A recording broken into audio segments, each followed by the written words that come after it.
Okey bang, Assalamualaikum. Tujuan saya mai bang untuk ngesah ikan tepak yang ke-15 di Kolam Pasir Pitajaya Nasi Dingin Hulu Terengganu. Ikan tepak yang ke-15 duduk di kolam 3. Nombor jangan dia 7448. Masa dia timbang pukul 1 suku. Pasal dia lagi nimbang di.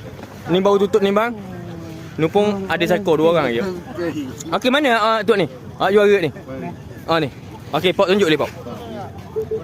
Okey, seekor Pok boleh. Seekor padang, seekor tepak dah. Masih ditimbang pukul mana?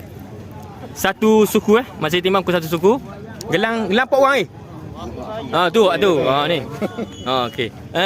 Mana dia orang? Dia orang lipat tau. Nombor tak pernah pon.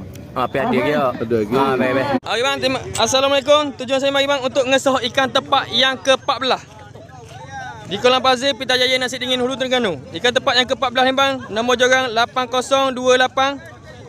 Masa ditimbang pukul 12.58. Ikan dia tepak.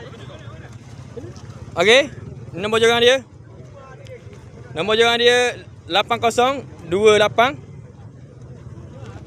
Seekor ikan yang boleh tepak lalu. Ikan dia tepak Masa ditimbang pukul 12.55 58. Okey, ni abang ni boleh gelang ada lagi. Risik. Assalamualaikum, ni kita mari nak ngesai ikan tepak yang ke-13 di kolam Nasi Dingin Hulu Terengganu. Nombor jorang ikan tepak yang ke-13 ni 7224. Berat ikan 2505, masa timbangan 12.57 minit malam. Ni risik timbang ikan sekali dengan risik daftar. Mana saya tuan? Cuba lihat belakang. Dik, nama apa dik? Duduk kampung?